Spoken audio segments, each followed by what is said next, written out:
بسم الله الرحمن الرحيم. السلام عليكم ورحمة الله وبركاته. بینەران و بیسەران و خۆشەویستانی کەناڵی ئاسمانی پەیام و بەرنامەی دوانگەی خەڵک، سەلام و ڕەحمەتی خواتان لێبێ. ئەم کاتە هەموو کاتێکتان باش.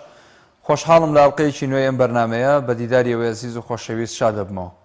خۆشەویستان و بەڕێزان، تەوەری ئەڵقەی ئەم جارێ بەرنامەکەمان پرسیاری ئەوەکەین بۆچی حکوومەتی هەرێم ناوچە کێشە لەسەرەکان پشتگوێ دەخات یاخود پشتگوێی خستووە. پرسیاری ئەمڕۆی بەرنامەکەمان و ئەم ئەڵقەیە لێوەی بەڕێز دەکەین. نەتوانن لە ڕێگەی و ژمارە تەلەفۆنانەی لەسەر شاشەی کەناڵی پەیام هەیە پەیوەندیمان پێوە بکەن، قسەی زیاتر لەسەر ئەم تەوەرە بکەن. لەو کۆمنتانەی کە هاتووە بۆ تەوەری ئەڵقەی ئەم جارێ بەرنامەکەمان لە تۆڕی کۆمەڵایەتی فەیسبووکەوە، هیوا قادر نووسیوێتی پرسیارێکی ڕوون و ئاشکرایە و بەناو ماڵی خۆی ڕانەگات نۆبەی ناوچە کێشە لەسەر و بەناو ماڵی خۆی ڕناگات نۆبەی ناوچە کێشە لەسەرەکانە.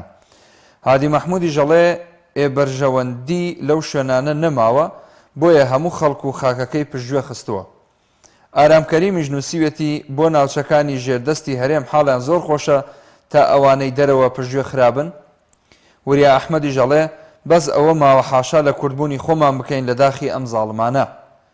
ئاری مەحموود نووسیوێتی حکوومەتی هەرێم تەنها ئاگای لە کۆمپانیا و بیرەنەوتەکانێتی و هیچی تر.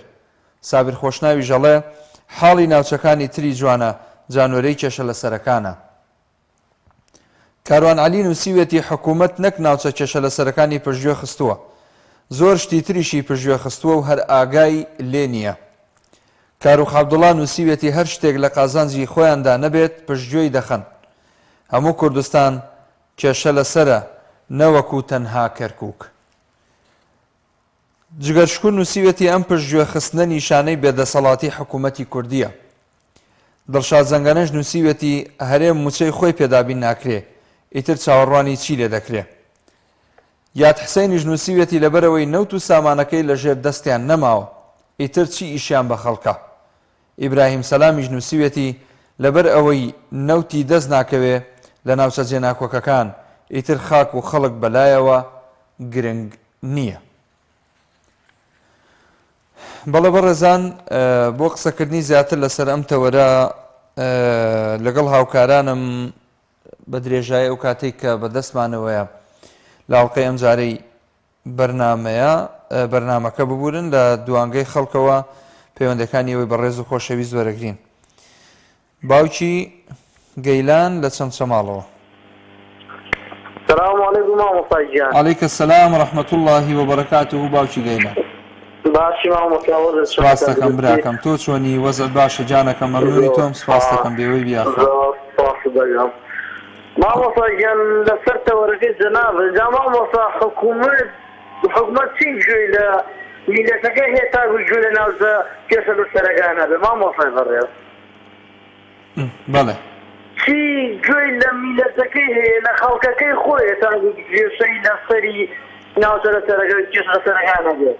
بەڵێ وایە مامۆستاگیان، اینجا تۆ بەرنامەیەک و داناوەڵێ ناوچە کێشە لەسەرەکان بابە کێشە لەسەرەکانی چی؟ خەڵکی کوردستانی خۆمان هەر هەمووی ئەو وەزعی پێ خۆشە. اینجا کێشە لەسەرچی حکوومەتی گوێی لەوەیەکەوە ناوچە کێشە لەسەرەکان کێشەی هەیە، یاخود میلەت کێشەی هەیە، یاخود موچەخۆرەکانمان بێپارەیە. حکوومەت نییە برا، حکوومەت کوردستان حکوومەتی تیان نییە بە هیچ شێوازێک. حکوومەت درۆیە لە کوردستانە، حکوومەت بوونی نییە. دەست خۆش بێ یاخوا باوکی گەیلان. سپاس دەکەم بۆ پەیوەندەکەت. بەڕێزی چاوەمە خوا لەگەڵ بێ، خوا حافیزە بێ. هەژیرخان وەرەگرم لە کۆیەوە. السلام عليكم. عەلەیکم السەلام و ڕەحمەتوڵڵاهی وبەرەکاتوهو. شلونك كاك محمود؟ زۆر سپاس، ئێوە باشن؟ هەژیرخان مەمنونم. قربان هێراشی بۆتۆ. كاك محمود من دەمەوێت زۆر بە کورسی لەسەر بابەتێکی دیکە قسە بکەم ئەگەر ئیزن هەبێت. فەرموو. كاك محمود من هەر لە ئێستاوە بەڵێنی پێ دەدەم ئەگەر تۆ خۆت کاندید کرد طبعا بۆ هەڵبژاردنی پەرلەمانی کوردستان بانگەشەی هەڵبژاردن نەکەوە ئایدی من بەخوای بانگەشە بۆ لەکەم شتیوان نەبێت چونکە ئیشی خۆمە و پێم وایە پەرلەمانی کوردستان پێویستی بە کەسایەتی وەکو تۆ هەیە ببوورە کە ناتوانم وەستی کەسایەتی بەڕێز بکەم چونکە تێدایکی تۆ زۆر لەوە بەهێزترە کە من بتوانم بەسەر شێر وەسی بکەم لە کۆتاییدا هیوای سەرکەوتنی زۆر زیاتر بۆ تۆی باشترین و باشترینەکان دەخوازم کاتێکی خۆش. زۆر سپاس بۆ جەنابەت، کاتێکی خۆش بۆ تۆیش، هیوای سەرکەوتنت بۆ خوازین، ئەوە لە چاچی خۆتانە. دەست خۆشە ژیرخان، زۆر سپاس دووبارە. چێم لەگەڵ بوو؟ کاک ڕەوەند شوانی لە گەرمیانەوە. کاک ڕەوەند بەڵێ قوربانیان فەرمووی جانەکەم. شەوتان باش بیرم دەستخۆشی بەرنامەکەدان. هەموو کاتت باش براکەم، زۆر سپاس. تاوان تەوەرەکەمان لەسەر حکوومەتی هەرێمە ناوچە چێشە لەسەرەکانی پەرایۆز خستووە قوربان. بەڵێ بەڵێ. وەڵای ئینجا حکوومەتی هەرێم هەموو کاتێک خەتی شیشەشی پەرایۆز خستووە، بەڵام ئێمەی گەرمیان و ئێمەی کەرکووکی تایبەت مخۆ لە کەرکووک لە ناوشان نیشتەجێم یعنی بەردەوام لە زەرمەند بووینە لەسەر حیسابی ئەو دوو حیزبە. زەرمەند بووین لەسەر حیسابی ئەو دوو حیزبە. بەڵێ باشە. ئێستا حیزبێکی حاکم با بڵێن باڵادەست لە کەرکووک بوونی هەیە، پێت وانییە ئەوان بتوانن ئەو معادلەیە ڕابگرن، خزمەتێکی خەڵکی ئەو ناوچانە بکەن، تەبان هاوشان لەگەڵ حیزبەکانی تر بۆ نمونە؟ پرسیارەکەم. بەڵ قسەکەت جوانە، بەڵام ئێمە وەکو کورد وەنیە؟ بەڵێ. هیچ بوونیەکمان نەماوە با بڵێن لە گەرمیان و لە ناوچە چێشە لەسەرەکان، هەتا ئەو حزبەی کە لێرەیە بتوانێت دڵی خەڵکی ڕازی بکە. هەتا خۆمان هەبووین با بڵێن هەتا هێچێتی پارتیە بوو هیچی بۆ کورد نەکرد. بەڵێ. هەر خواردن بوو، قوت کێشان بوو. من هەردوو حزب بەڵێم تاشیان ناکەمەوە تەبان. بەڵێ بەڵێ. من وەکو کوردی قساکەم وەکو کەسێکی گەرمیان کە دڵم پڕە بەعقەد بەردەوام ئازارەکانە بینین، برینەکانە کولێنەوە بە بەردەوامی بەبەر چاوی حکوومەتەوە، حکوومەتی هەرێم هیچ بوونێکیان نییە، نایەنە جواب لەسەر خەڵکی خۆی کە ئێمە ئەڵێن حەمرین و کەرکووک و جەلەولا و کەفرتر بگرە هەموو گەرمیان، ئەو شۆشەی کە کراوە هەمووی گەرمیان کردوێتی. بەڵێ. تا زۆرینە دەستە خۆش بەکارەوە هیچمان بۆ ناکەن و هیچیانش پێ ناکرێت، تازا و باوکەیان مرد، مەسەلێکی قەدیمەیە، ئەو باوکەیان مرد. بەڵێ. دەستە خۆش من داواکارم لە خەڵکی خۆمان با بڵێن گەرمیان بەتایبەت کاڵێن گەرمیان هەموو ئەگرێتەوە لە خەڵکە فەقیر و هەژارەکە. وەکو من ڕەوەندشوانی وەکو هونەرمەند ڕەوەندشوانی کە بۆی ناسینی خۆم دەڵێم هیوادارم کەس و کار و هەموو خۆشەویستان هەموو ئازیزان خەڵکی گەرمیان ئەوسەری زارتر هەموو خەڵەتێنەوە بە دوای ئەو دوو حیزبە ڕۆڵەکانمان بەسی ڕۆخێنان بڕوا و سەر و ماڵمان بڕوا و بگرە حیا و ناموسمان بڕوا و ئەمانە هەمووی واقعن. بەڵێ بەڵێ. دەست و چاوت خۆش بێ کاک ڕەوەندشوانی، زۆر سپاس بۆ پەیوەندیەکەت عەزیزی ئێمەی. دیارە ئێستا بەرنامەکەمان ڕاستەوخۆ لە تۆڕی کۆمەڵایەتی فەیسبوک ئەگوازرێتەوە بۆ ئێوەی بەڕێزێک یاخود کۆمەڵێک لەو ئەزیزانی کە کۆمنتیان نووسیوە سپاسیان ئەەکەین. کاک ئامەند کوردی نووسیوێتی ئەوانەی فرۆشتیان لە 16 ئۆکتۆبەر با وەڵام بنەوە. هەردی ڕەوف نووسیوێتی ئەوانەی ڕیفراندۆمیان کردوایان لە کوردستان کرد، ئێستاش خۆیان شاردووەتەوە. کاک شاحەمە نووسیوێتی لەبەر ئەوەی عێراقیە شۆڤێنەکان کێشەیتریان بۆ هەرێم دروست کردووە، ئێوەی عێراقچیش بەنزینی پێدا دەکەن، ڕاستگۆن کۆمنتەکەم دابنێن. جا ئەوەی بۆ چییە کاکار؟ وەڵای من ڕاستگۆین و کۆمنتەکەشت وەکو خۆی خوێنینەوە، ئەوەندەی ئێمە خزمەتی کورد و کوردستانەکەین. کاک ناوەکەشت ڕوون نییە، کاک شاحەمەیە، نازانم شین حەمەیە شتێکی وایە، ئەگەر بینەری منی ئێستا ئەوەندەی ئێمە خزمەتی دۆزی کورد و میلەتی کورد و پارچەکانی کوردستانمان کردووە بە درێژایی مێژوو ئەوانەی کە ئیدعای کوردبوون و نیشتیمان پەروەریەکەن ئەوانن بوونەتە هۆکاری لە ناودان و لە ناوچوونی ناوچە کێشە لە سەرەکان و کەرکووک و دووز و حەمرین و کۆمەڵێک شوێنی تر بە نمونەی خانەقین و جەلەولا و هەتا دوایی. جانی من باشە کاک ئەحمەد مامنووری نووسیوەتی وڵات بە نەزان و نەخوێندنەوار ناچێت بەڕێوە. کاک ئەکبەر محەممەد نووسیوەتی ناوچە جێناکۆکەکان فرۆشراوە. کاک سیروان نووسیوەتی هەموو کێشەی کوردیان قەتیس کرد لە چوار چێوەی موچە ناوچەی دابڕاوی چی و خاکی چی. سپاسی کاک سەید بورهانەکەین سڵاوەکە خوا لێ ڕازی بێ.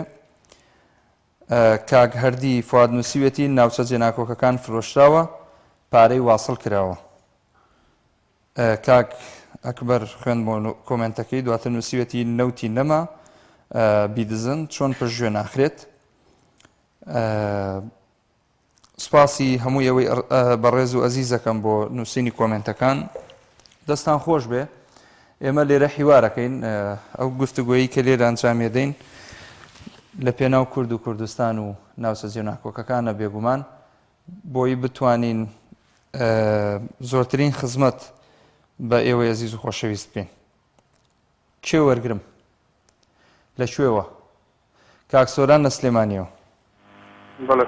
فەرموو کاک سۆران گیان. سپاس دەکەم کاک سۆران گیان بەڕێزی لە خزمەتتان فەرموو. مەڵای بە بۆچوونی من ئەمان لە بەردەم لەبەرەوەی هەرجی شعبی و ئەمانەی دێ لەگەڵ ئەوانە بێدەسەڵاتن لیانە ترسن. بەڵێ بە تەکید وایە بەڵام بۆ شەڕی داعشە تا بڵێ ئازا قارەمان بوون بەڵام بۆ شەڕی هەرجی شعبی و هەرجی شعبی و ئەمانەی دێ ناوێرن وڵاتەکان فرۆشتووە و هەرەوە هۆکارەکەی ئەوەیە بەڕای بەڵێ بەڵێ سپاس دەکەم کاک سۆران گیان. باشە بە قوربان لە خزمەتتان حافیزە بێ. مام عەبدوڵڵا وەرەگرم لە شاری هەولێرەوە. سپاس دەکەم مام عەبدوڵڵا الحەمدولله.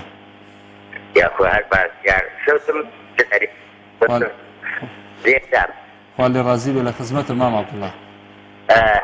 وڵای بەنسبەت ئەو بەناوی کردنە سەرەکان بگوترێت. بەڵێ وڵای بە فکری من ئەو مۆزای هەندێک زۆر کەم بووە کەسا ئەم کەس بەعام حیزب مام عەبدوڵڵا سەوتی جەنابەت هیچ وازەح نییە لەلای ئێمە یعنی سەوتەکەت قەتعەکە یان شوێنت بگۆڕە یان شتێک بکە خێرت دەگاتێ.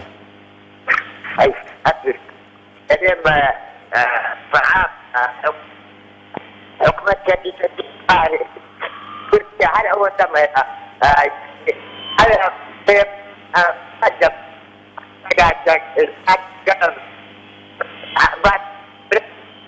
داخل يا أخوان بالفارس فرصادي مولد الكتاب أبو دوسة صادق لبيت وأمد سپاس بۆ مام عەبدوڵڵا سەوتی وازەح نییە دەستی خۆش بێ بۆ پەیوەندیەکەی. باوکی محەممەد وەرەگرم لە شاری ڕانی شەڵا بێ بە شار. فەرموو باوکی محەممەد فەرموو گیان. هەموو کاتت باش زۆر سپاس باوکی محەممەد. براکەی من ئەوەی کە لە ڕابردوو بینیتمان لە حکومڕانی دەسەڵاتی کوردی هیچ کاتێک ناوچە دابڕاوەکانی وەکو کێشەیەکی نەنەتەوەی نا حکومی سەیر نەکردووە. بەتەوڕی من تەنها پارەی پێیا کردووە تەنها پۆستی پێوەگرتووە تەنها دەستکەوتی پێیا کردووە.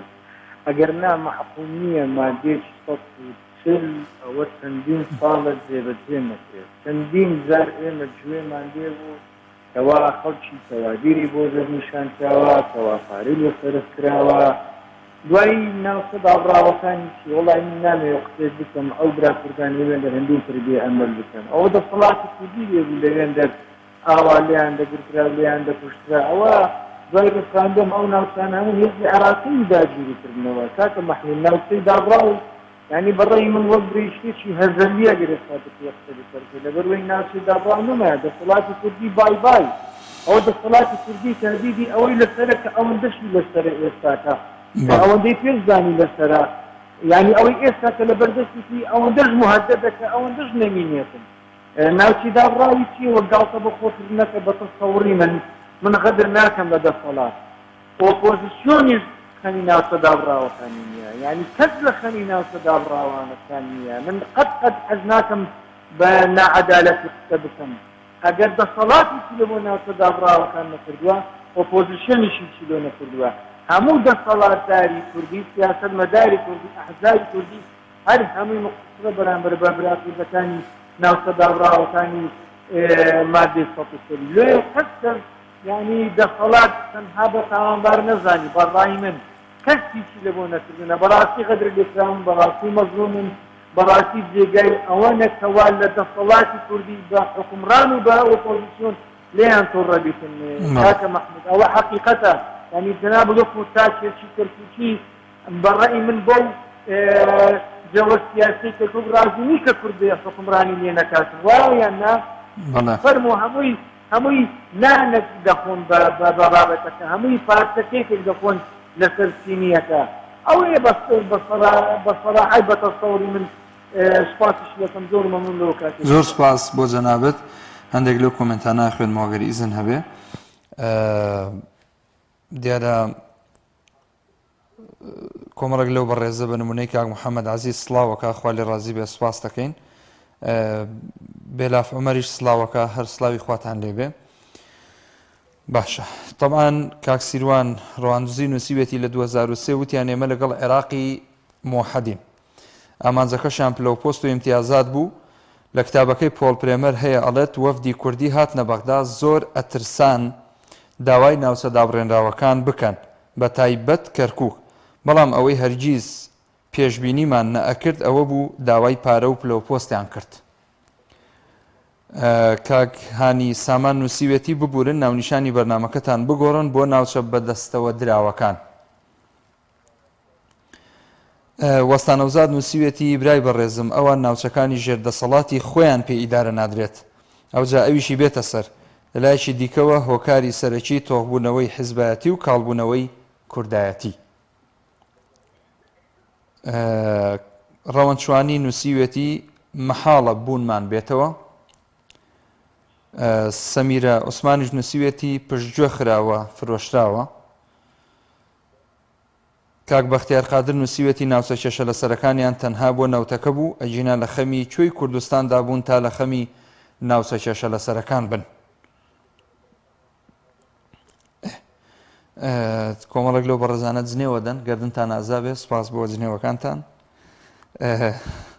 هیوادارم بە خۆتان نابچنەوە چونکە پێغەمبەر صلی الله علیه و سلم فەرمێ سیباب المسلم فسق وقتاله كفر بۆیە چنە چوارچێوەی فاسق بوونەوە لە حاڵەتی جنێودان بۆیە سوپاسدانەکەم ئەگەر بە خۆتان نابچنەوە بەڵکو خوای گەورە هیدایەتتان بدات چونکە ئێمە بە احترامەوە بە ڕێزەوە ڕێز لە هەموو پێکهاتەکان و هەموو حیزبەکان نەگرین هەندێک جار ڕنگدانەوەی کەسایەتی خۆتانە ئەگەر بەو شێوازە نووسینتان هەبێ خۆشەویستان بەردەوامی لەگەڵتان ئەم جارە چمەلای کاک ئیسماعیل لە ڕانیەوە السلام عليكم. وعليكم السلام ورحمة الله وبركاته. سپاس دەکەم ببوورە دەمێکە لەسەر هێڵی کاک ئیسماعیل. الحمد لله خۆش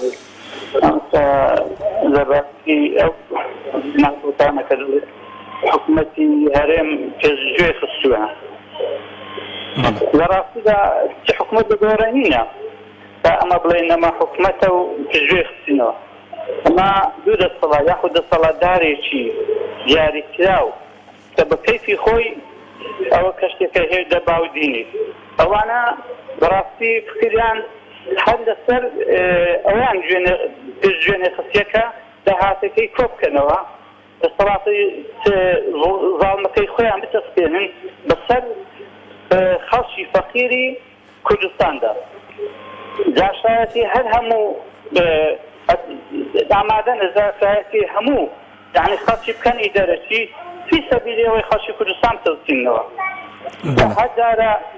هەر جارە بە شێوەیە والله خۆجا بریاوانش ینی ئەو داوانەی ئەو منتیقانەی کە لەژێر دەسەڵاتی ئەوانن ئیفاد بریاوی سەربەشێری کە پشتگوێ خزمانە نەک بیتەستانبانەوە وەک سەرجیهات بکەویتە سەر ملی خەڵکی و هەرێکە بە شێوەیەکی لێدان و مەسەل کوشتن و ماڵ خواردن و باج و دەرامەت زیادکردن بریاوی سەربەشێ بەیە پێشتا باشتر بوو. بەڵێ ئەوێ وەڵا جا سوپاس دەکەم. زۆر سپاس بۆ جەنابەت کاک ئیسماعیل دەست و چاوت خۆش بێ. کاک پۆڵا وەرەگرم لە شاری هەولێرەوە. سڵاوی خوا لە جەنابەت کاک پۆڵای جان.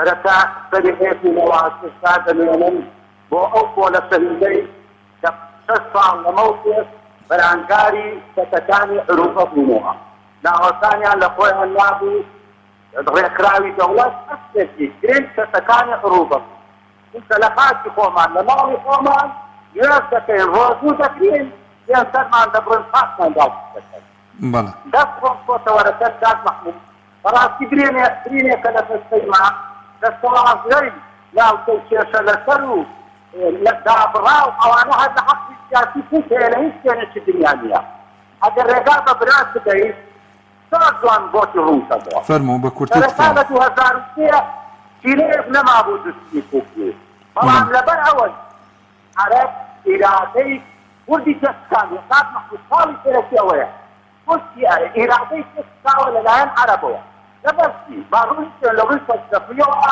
ڕووناسیەوە کۆمەڵاتیەوە هیچ منێکمان نەبوو وەستی کاری لەسەر فەلسفەکان نەکرد کەواتە لە 2003 خوای گەورە دەرگای لە ئێمە کردەوە وتی فەرموون ئێوە خەمتان لێ دەکرا من دەرگام بۆتان کردەوە بەڵام نەبی و بدیەکان ناو سیاسیەکان چونکە ئیرادەیان پێشتاو بوو 4,430 کیلۆمەتری سوارگۆشە لای خۆچینیشە 4,430 کیلۆمەتری سوارگۆشە کیلۆمەتری سوارگۆشە نیە پێنی سەریدانی لێمەڕسات بێ تاوان تەنها تاوانی ئەوانەی ئەو شوێنانە کوردبوونە بەلای عەرەبەوە کوردبوون تاوانە بەلای فارس و تورکەوە بەڵام لەبەر ئەوەی لە 2003 ئیرادەیان پێشقابوو تۆ سەیتا لەگەڵان بۆ کەسێکی سیاسی نەبوو ئەو کاتی لە بیرما من نیازم وایە پشت بەخوا پاسبووکێک بڵاو کۆمەوە بەهۆڵی درشتیان بەسەر کورترد لەو نزیکەوە ئاگاداری ومان حاکمیان دیتەوە مەشهەدیانیان دیتەوە ساڵح مستەشیان دیتەوە دیکەن بە دەورەی خۆیان پاساڵێک ئوسامە نزێتی و ئەسێلیان دیتەوە دیکەن بە دەورەی خۆیان کە کورد هەمیشە خۆی بە بچووک دانیوە سیاسەکان سەرکردەکان بە جێگای نێژی کاک مەحموود قەباحەتێکی پێ سوپای عراق کورد درستی کردەوە ئێستا ڕۆژانە پێیان دەڵێن باسی کرد بۆ درست کردەوە ئەگەر دووڕووی نەبێ ئەگەر سەرێ پێوایی نەبی ئەگەر کۆچکاوی نەبێ ماڵێکی کرد لێی بۆ لە حکوومەتیاریان بەلای بڕێت من ڕاستگۆیانە کوردانە مسلمانانە قسە دەکەم واسی نەکانی کرد ماوەستا بەڕێزەکان ئێوە پێشەوای ملەتێک تا ئێستا بەیانامەیەکتان فتوایەکتان دەرکردووە ئەو عەرەبانەی وحمرينيان نبيني بو فاكي كنت عزيزة كان إيصال ساعدان تكنون زيان عزيزة كان فتوالة كان دا فتيجح القرآن تعوانا غاصب معتدل عزيما فانكار ظالما ظاهر كلا إله تكند على كان بكين زور سپاس کاک پۆڵای جان گیانی من سوپاس دەکەم دەست و چاوت خۆش بێ ڕوونکردنەوەکان لە جێی خۆی بوو من کاتم زۆر پێدای سوپاس دەکەم خەڵکی تر لەسەر هێڵە دەستی تۆش خۆش بێ زۆر سپاس ئێوەش سەرکەوتوو بن کاک ئەحمەد وەرەگرم هەر لە هەولێرەوە السلام عليكم. وعليكم السلام ورحمة الله كاك أحمد كاك محمود جان زور سپاس جاني من الحمد لله باش والله كاك محمود عم دلو لشدو بابا قصة كاك مزاري بينا كمين يعني اوي لسروي ناوسس كيشو لسركان باور بكا او جي كتيبه كيشو لسر يشتي بارتي او كيشاني درس كردوا امن قلنا خبا كركوكا كهمو بجيركي لك بي بي كيشو لسركان حكومتي كردي درستي كردوا بغداد درستی نکردو اما معلوماتێکی باش کە بە زەراتی برێم دوو ئاسایشە بوو لەوێ دوو ئاسایشە بوو باش ئاسایشە 500 بن دیواری هەبوو 500 بن دیوار نشی بوو خدر وەیسی گوتی خدرەوە هەموو وەهمی هەبی وەهمی 500 والله لەسەرێک بەمنی گۆ کە لەگەڵە خۆیان داوامی دەکرد بەمنی گوت ئەمە چکە درۆ مرۆ درۆ دژمی خۆیە کوی بە من گوت ئەهەلو جەنابەت باز دەکەم گوتی کاکە جەناوە دوو ئاسایشی لێ بوو کەرکوو گوتم گوتی ئاسایشەشیان هێشێتی بوو ئاسایشەشیان پارتی بوو گوتم ئەسەگەمێک حکوومەتی ئەو ئاسایشە گوتی کاکە 500 بندیواریە بوو نوێشی گوی خدر وەیسی نازانم هەمووی ناو هەر لە خۆیەوە وەڵا لێ کەش بوو بانگیان کرد هیچیان لەگە نەکرد بەس ئەوە لێ بڕە چند تادیر کرد ئەو 500 لە 92 وەری دەگری ئەو هەموو بندیوارە لە 92 لە کەرکوو وەری دەگات لە 2003ەوە ئەت وەری دەگری زۆر دەکات 500 بندیوار ئەوە یەک دوێمی ئەو لاوزە سەرانە بەڕاستیم دەیگەڕێنەوە بۆ ئەوەی کە حکوومەتی کوردی دروستی کردووە دەنا کەرکوو دێشی ئەوەیە مبارەکە پیرۆز لە خەڵکێکی کوردیە بەس ئەوانە چێشە لە سەرەکان میشێتی و پارتی دروستیان کردیە بۆ بابەتی دووەمیش وەڵا ئەمەزگەم بە خەرچی شیرازیە دەسووتێت دوونێکە دەبەنەفتیان وەرگرت دەبەنەفتیان وەرگرت گوتی ئەوە دەستگای خێرخوازی بازاری داویە بە ئێوە باشە ئەمن کە کوردستان هەموو بنی نەفت بی کات محمود جان تو زیرەکی دەزانی هەموو بنی نەفت بی باشە خێرە خێرمان پێ دەکەن دەبەنەفتێکمان دەدەنێ ئەمە ناهەولێ نایە شیرازێ دوونێ وەریان گرت یەکی دەبەتیان دەدرێ خەڵکەکە خەریب بوو باشات و ناوو ژێرمان نەفتا هەر بە کەرکووکەوە هەر بە شێرازێ و هەر بە نازام چێندەوە باشە خێرە ئەوە دەستگای بازانی حکوومەت پێی نادرێت تۆ پێت دەدرێ و نەفتا ئەمن ئەو دەستگایانە دەمێ ڕۆم بیتۆ لۆ میلەت ئەو دەستگایانە کووقوەتیان هەیە نەفت تەوجیعەکان پارە بەسەر خەڵک وەڵاوی هەژاریە ناوەڵی هەژار نییە کاک محمود جان تو زیرەکی جەنابێت ئەو پارەی خۆمانە بەس دەستگایەک دەتوانی وەریگری حکوومەت دەسەڵاتی نێت دەبەنەفتێک بە خەڵک بدە بە هەمان شێوە کاک ئەحمەد ناکەم باسی ئەوەی کە شیرازێ دەکەم دەبەکان نەردایە بۆ تۆ خێرخوازی بازانی پێیداون باشە کو دەبیت کاک محمود جەناب زیرەکی دەستگایەک بتوانی نەفت تەوزیعەکە حکوومەتێکی بەناو حکوومەتی کوردی نەتوانی بەبێک بدات بەبێ منەت لەبەروی دەستەکەی خۆمانە ئەمە زۆر درمتون بوو کاک محمود بوو لە واقسە دەکەم درمتون بوو کە دەیگوت ئەوە دەستگای خێرخوازی پێیداون ئادی باشە و نەفتەی خۆمان کە بەیەک دۆلار دەدەین تورکیا ئەوە بۆ ئەومان نادن و لۆ دەستگایەک بتوانی بەمە خێرمان پێ بکە ئەمن نا بەس وڵای زۆر زۆر بە خەڵکی شیرازێ دەستا دوونێ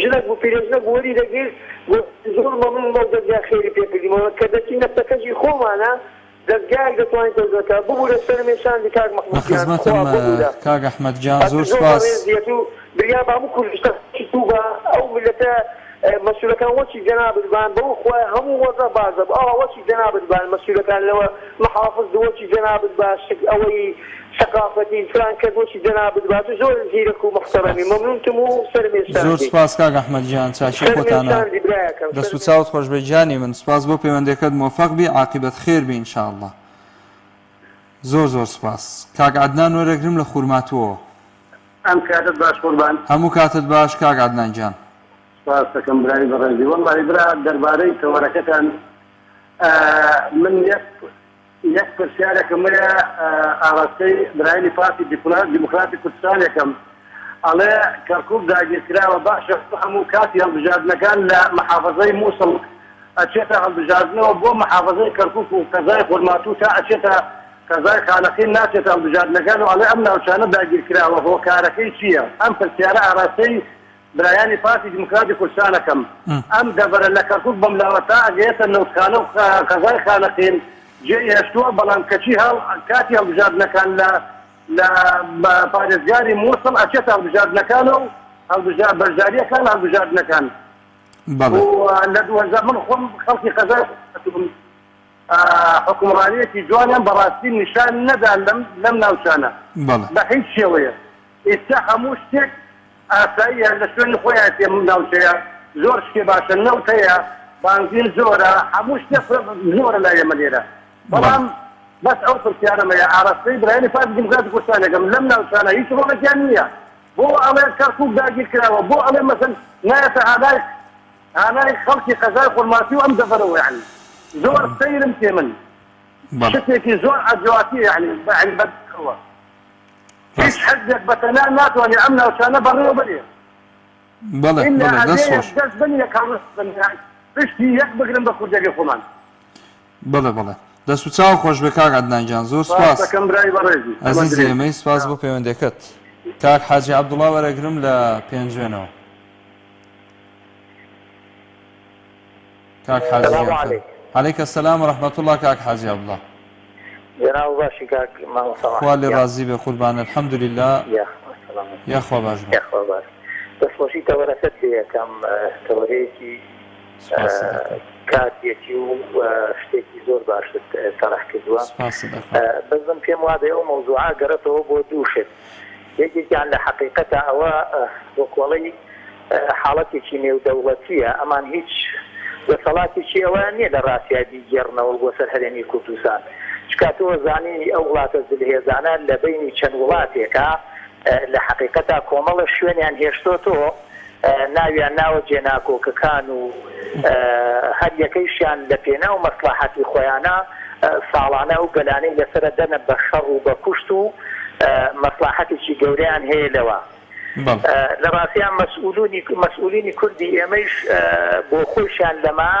لە ڕووی کۆمەڵێ شتۆک مەسلحەتیان هەیە ئەو جێناکۆکانە هەبێ میلەت کاتێ لەوان بێزارە بێ لە حقیقەتا ئەمان بە جۆرێک لە جۆرەکان خەڵکەکە گەرمەکەنەوە و کاکە ئەوە عەرەبە و کاکە ئەوە داگیری کردووە و کۆمەڵێکان لەم شتانە کاکە ئەگەر ئەو عەرەبەی هاتووە ئەوە جێناکۆکە و داگیر کراوە و داگیریەکە ئەی باشە ئەو سەرە کۆمارێسە چێە کورد نییە بێگومان کووردە ئەو وەزیرانە چیەکەن لەوێ ئەو پەرلەمانتارانە چیەکەن لای ئەو حکومەتە داگیرکەرە کەواتە ئەو حکومەتە داگیرکەرە نییە تۆ بە ئیتیفاق لەگەڵ یان ڕێکەوتویت و ئەم ناوچانێش بە هەر ئاوا بمێنن بەڕاستی ئەمان ئیسفادەی باشی لێیەکەن بۆ خۆیان نێودەوڵەتیش حقیقەتێکی نێودەوڵەتی هەیە کە هەتا دنیابێ ئەو ناوچانە نایانۆ سەر هەرێمی کوردستان مەگەر بە هێزێکی باش بتوانیت بیسێنیتۆ ئەجینا پشتگوێ خستن و پشتگوێ نەخستنی بۆ ئەمان بەڕاستی چوونیەکە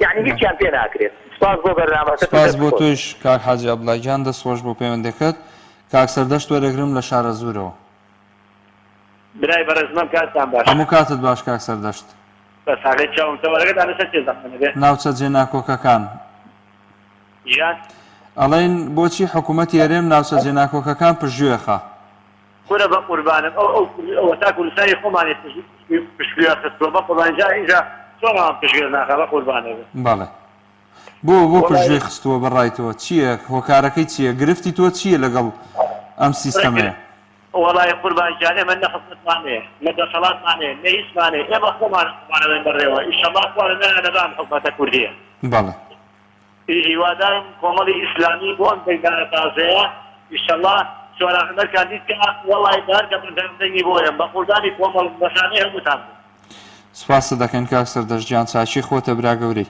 دەست و چاوت خۆش زۆر سپاس گیانەکەم هەر بژیت دەست خۆش گەورەی نوان قوربانە برایکە زۆر سپاس برای گیان خوا لەگەڵ سیروان هەڵەبجە کاک سیروان لە هەڵەبجەوە کاک سیروان السلام عليكم. وعليكم السلام ورحمة الله وبركاته.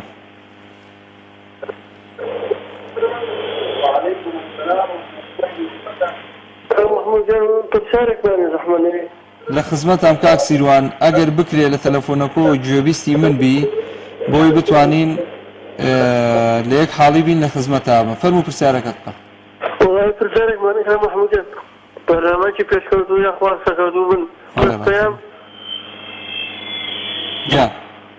پەیام نادەم پێم بژین هەواڵی کەمە خنەتە بێژین وەکو 2020 و 2019 وانە نییە سبرین بەرنامەی کەمە بەرنامەی وادارین بژین وەکو ڕووداوانە بێ مەبەستت وەکو هەواڵ خوێندنەوە هەواڵی کەمە بژین مادەمینە لە هەڵام خەڵکایە ئاوا بەرنامەی زۆر پێشکەشە بەڵێ باشە گیانەکەم بەسەر چاو تێگەلێ من ئیشەڵا ئەیگەێنم باشە ئێستا تێگەلێ من هیوادارم بژین هیوادارین بەژێوە بووین مدیرەکەتان کاک فاروق بەڵێ هیوادارین بەژین بژین ڕوودا و لە ڕوودا پێشکەوتوو لێ مادەم ناو خەڵکایە دامێ خۆ بەرنامەی ویسە 2019 بەرنامەی خۆشی بەرنامەی بوو بەرنامەی کەسین بوو بەرنامەی زۆر بوو باش بەسەر چاو کاک سیروانجان بەسەر چاو گیانەکەم لە خزمەتین پێشنیارەکەتە گەێنم ئینشاءڵڵا کاک مەحموود وەرەگرم لە دەربەنی خانەوە بەڵێ بەڵێ قوربان فەرموو. براگیان من قسێکی تر بکەم. کاک مەحموو من ئەڵێم پارە و داهاتیان ئەنفال کرد سەدام حوسێن ڕۆحی ئەنفال کرد ئەمان پارە و داهاتیان ئەنفال کرد. دوعاکە گیان ئینجا دوایەوە ئەمانە خوا ناوچە جێجا کۆخەکانیان پژوێ خسە خۆمانیشیان پژوێ خسە. بەڵێ بەڵێ واقعی بێ خۆ برای گیان بوومە قوربانی جایمە چاوەڕێی چیان لێ بکەین ئەمانە چاوەڕێی هیچیان لێ ناکرێ برای گیان. یاخوا هەر بێەوەی بی کاک مەحموود گیان. خوای لەگەڵ خوای لەگەڵ. خوا لێ ڕازی بێ و خوا ئاگادارت بێ. خوا ڕەحم کە ئینشەڵڵا عاقبەتی مەزا خێر بێ. کاک عەبدوسەمەد وەرەگرم لە شاری کەرکووکەوە. السلام عليكم. عليك السلام ورحمة الله كاك عەبدوسەمەد. براكم والله بنسبة كوركدا ولا بروي نوتي أنا مالك كوكا لأن الشيء الناس دينا كوكا نبوي حكومتي هريم هيك شيء بناو كدا برانا كنا بنوتي نبودا كده وان بزويان يبوي. حرامي.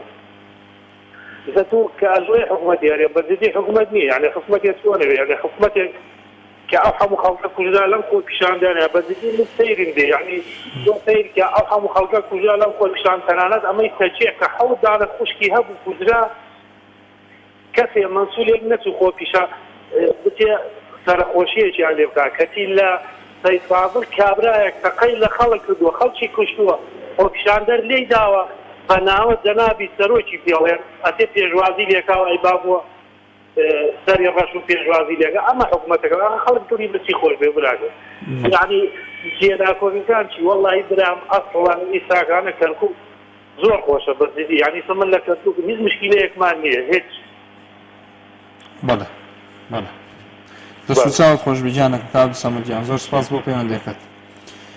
خوا لەگەڵ بێ یاخوا. کاک دارا وەرەگرم لە عەربەتەوە. کاک مەحموود سەلام عەلەیکم. سەلام وەرەحمەتوڵڵاهی وبەرەکاتوو کاک دارا گیان. هەو برای باوکم پندێکی کوردی هەیە ئەڵێ قسەیەکە جێگرێ کەڵێگرە کەڵگرێ وایە؟ بەڵێ. تا حەبی بەڵێبی من هەموو جارێ ئەمەوێ قسەیە بکەم جێ بگرێ ئەگەر تۆ حسابی بۆ نەکەی یا خەڵکەی گوێ لێمەوەی لەسەرم قەناتەوە ئێستا دای نابێ حسابی بۆ نەکە خۆ حسابی بۆکەم خالقێکی ئەم کەونەشە ئێش حسابی بۆکە قسەکەی منیش ئەوەیە ئەگەر خاک بێ ئەگەر مەعاش بێ ئەگەر کارەبا بێ ئەگەر ئاو بێ ئەگەر شەڕ بێ ئەگەر هەشتێ بێ ئێمە ئەبێ لە پێشا لەگەڵ خوای گەورە ڕێکەوین تۆ سۆری ڕێکەوی کاکە خوای گەورە فەرمێ زات بووبوون دزی مەکەن فیتنە مەبن بەخیل مەبن دووڕوو مەبن سوو مەخۆن جاسووسی مەکەن دەزانە و ڕەحم و پێکایانە کورە برای باوکم ئێمە نەگرێی دەستبران بردووە بۆدان هەر قرتانومانە بە چەقۆیەکی کول ئەجینا ئێمە کۆمەڵگایەکین چەند ساڵە دابەش کراوین ئەم میلەتی کوردە بە چوار بەشەوە ئێستا ئەوانەی کە دەنگی ئێمە ئەگاتەی جوان ئەڵێ تۆ سەیریان کە ئەمە لە تێکمان ڕزگار کردووە بوون بە سەرەتان بۆ یەکتری ئەخۆن یەکتری لە ناوبن جا خۆکە سوپاسەکە بریکێ بلێکە لەوانەیە وەکو هیتلەر کۆنتڕۆڵی عالەم کەن هەر بە هیچ نەبێ بە فەسادەکان کەیانە پێنابێ وابین ئێمە مێشمان وەکو وڵاتانە ئەخلاقمان وەکو وڵاتانە با جوان بین با بەسەیمان بەیەکا بێتەوە باوەڕ بێ وەفعی دروست بووە کابرا سارێکی پێ بێشێ پێکەنە کە سارەی پێ نییە ئێستا خوا تۆ نمونە تۆ یارمە کاک مەحموود دڵێ لە من نێشێ وایە لە خزمەتام کاک دارا ئێستا جەناب جارەکەی تر ئاگام لێ بوو پەیوەندیەکان ئەڵێ تۆ بانگەکەی ڕۆژی جومعە و مانگی 600,000 وەرەگی لە بەخا چەند ناو مەحموودی تر هەیە لەم وڵاتە دینارێ لە ماڵەکانیە ئێستا تۆیەکی وەکو کاک مەحموود بێ دڵی بۆی سووتیە کە تۆ دڵی سووتە بێمەش دڵم بەیەکێتر سووتیە و سووتیە بۆی خوای گەورە دڵی بێمە سووتیە ئاخر قسەشمەزانی چی ئەوەیە بۆ ئەو خەڵکە کاک مەحموود بار تۆ بێنمەوە بە نمونە کاک مەحموود جۆ لە من ها چاک کاک مەحموود من لە تۆ هەڵام تۆش لە من هەڵەی خوای گەورە لە هەردووکمان هەڵەیە جوانە سپاس کاک دارا گیان بەخوا بزانم وەحدەی پێنەما دیسە خوا دایمە خەنیەک دەخە بزانم سپاس کاک دارا گیان دەستی خۆش بێ بۆ پەیوەندیەکەت خۆشحاڵ بووین برای ئەزیزی ئێمەی کاک هاوڕێ وەرەگرم لە سلێمانیەوە ئەم کاتە باش بەڕێز دەکەم هەموو کاتت باش کاک هاوڕێجان چۆنی چاوەتم باشی سپاس دەکەم زۆر باشین الحەمدولله چاوەڕاست دەکەم بابەتێکی جوانە لەناوەڵی بۆچی حکوومەتی هەرێم ناوچە کێشە لەسەرەکەم پێشگوێ خستووە بەڵام وانیە خۆی بەڕاستی پێشگوێی نەکراوە بەڵام بەداخەوە ئەو ریفراندۆمەی کە هەتا حیزبەکەی بەڕێزیشت دەنگی پێیا و هەموو کورد دەنگی پێیا ئەو ریفراندۆمە باشترین شت بوو باشترین کار بوو کە کرا بەڵام بەداخەوە زۆر بەداخەوە کۆمەڵێ خۆفرۆش کۆمەڵێ جاش بەڕاستی ئەمانە پشتی کوردیان شکان کەرکووک جێناکۆچەکە شوێنە جێناکۆچەکان جەمسەری هەر هەمووی کەرکووکە ووسڵ و هین و ئەمەوە نییە لێ هیچ ئەو شتانە نەبوو ێزگار بۆ دەرەزەی کەرکووک بەڵام لە کەرکووکە دەرگا کرایەوە بۆ حەشدی شعبی بۆ هێزی قوەی عێراقی بۆ قاسم سلێمانی گۆڕ بە گۆڕی تۆپی و کاک هاوڕێ ئێمە با خزمەتت کەم ئێمە لە موقعیەتی ئەوەیان نین لە موقعیەتی ئەوەیان نین بەڵام کەرکووک داگیرکرا بەداخەوە بۆ ئەو حیزبانی هەتا حیزبەکەی بەڕێزی شت کە ئێستا مەقڕی هەیە لە ناو کەرکووکە بەداخەوە ئەوایەتیان نەبوایە باش قەرتی باشترین شتی کرد کە مەقڕی دانەنا کاک هاوڕێ چونکە من بە بەڕێزە دەڵێم بۆ ئەو خوایە برادێک تەلەفۆنی کرد وتی ئێمە هیچ دەمێک کێشەیەکمان نییە لە کەرکووکە کاک هاوڕێ جۆر لێمە برا بەڕێزەکەم سەیریکە ئێستا ئێمە ینی من حەز ناکەم بچمە مناقەشەوە لەگەڵت ئەوەی کە تێگەیشتم جەنابەت ڕەنگە لە حیزبێکی دیاریکراوە ناویشی ناهێنم ڕەنگە نزیک بوو بەڵام دوجار مەسەلەن ئێخۆ ریفراندۆمیش کرا دوجار بەرپرسە هەرە باڵاکانی ئەم وڵاتە چوونەوە بەرەو بەغدا شانی بەرپرسە هەرە باڵاکانی بەغدایان ماچ کرد ئێ باشە باشە تو با خزمەتت کەم با خزمەتت کەم تخوا ئیزنم بە ئیجازەم پێ بە ئیجازەم پێ بە ئێستا جەنابەت ئەڵێ ئەو ریفراندۆمەی کە ئێمە دەنگمان پێدا ئێمە سەرڕای ئەو هەموو تێبینیە سەرڕای ئەو هەموو قسە و باسەی کە وتمان کاتی نییە کە وتمان وەختی نییە بابەتەکەم لەسەر ریفراندۆم نییە من قسەی لەسەر بکەم بەس ئەو حکوومەتە یان ئەو خەڵکەی کە جەنابەت باسیەکەی ئێستا کەرکووکیان فەرامۆش کردووە جیان هێشتووە بە نمونە لە بەغدا بوونیان هەیە شانبەشانی حیزبە شیعەکان شانبەشانی عەرەبە سوننەکان شانبەشانی ئەو شۆڤێنیانێک کە ئێوە پێتان شۆڤینین و داوای موچیان لێەکەن و داوای حەق و حقوقی هەرێمیان لێەکەن لە 1970 و داوای ئەو پارەیان لێەکەن لە بەغدا بینێرن بۆ هەرێم ئێوەش بە شۆڤێنیان ئەزانن و بە زاڵمیان ئەزانن بەڵێ من لە هەندێک ڕۆ هاوڕام لەگەڵ تا بەستۆ ناکرێ مزایدەیەک بە شێوازێکی ئەوە بکەیت جنێوێک بە خەڵک بدەی ئەمە چییە کابرا تووشی حاڵەتێکی دەرونی خراپی کردوون بە حیزبێکی دیاریکراوە لە مێسا لە کوردستانە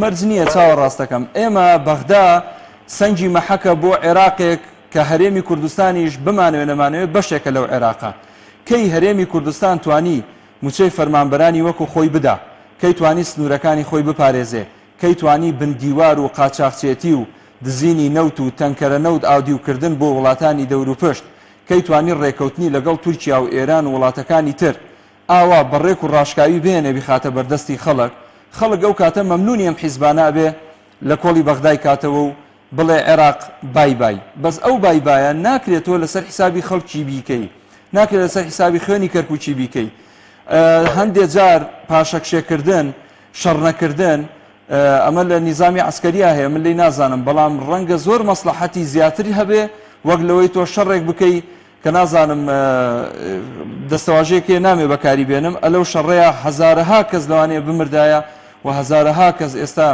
لەژێر خاکا بوونایە لەبەرەوەی ئەمان بەخۆشی بژین و بمێنەوە سپاس بۆ جەنابەت کاک هاوڕێجان دەستە خۆش بێ کاتم زۆر پێدای منیش بەرەو ماڵ ئاوایی لە بەرنامەکە ڕۆم ئاخیر پەیوەندی چێە؟ باشە نازانی تەحویلی کە قەیناکە فەرمو قوربان السلام عليكم. عليك السلام ورحمة الله وبركاته. برنامجك دێکەم برای سپاس دەکەم برای گیان چێمان لەگەڵ بوو؟ مستەفا لە شکارتە کاک مستەفا لە شکارتە لە خزمەتە براگەوەی کاکە بەنسبەت لە جێناکۆکردنەوەن لەناوخۆ خراپترن لەک لە ناوچەکانی ئەفغانستان کەسێک بەپێیان شوێن هەیە تا ئێستا نەوتیان نەداتی هیچیان نەداتی کەسی وەزانە لەو تاڕواو بە ئاگر و ئاسناگرێ لە گوندەکانی نیوەکانی خۆمانیان پێ ئەوکردنەوە باسی وڵامە چیم بۆ برادەری دەسخۆماتی کاڵە بۆ کەسوت وایە ئێستا بە دری تەکرێتی پاسی بابەتابەتیش بنەماڕێبا قەنەعەتێکی کەسوت لە حەسینی خراپە لێکرابە نەکێ وامابەوە تا بۆ هەرەوها دەرچێ ئەگەرنا ئەوان وەڵەن دەناو دەردی عەقینێتی حتا صاحبی ئەوە نەزبی قەنەعەتت هەبێ هەر ئەوە ژیانی نابێت چ کاتێکی ئەو بنەماڵە نەما ئەم پێم کورد دەگێتە دەوڵەت و وەری خێر و خۆشەگەرێتەوە نامی دەکەێت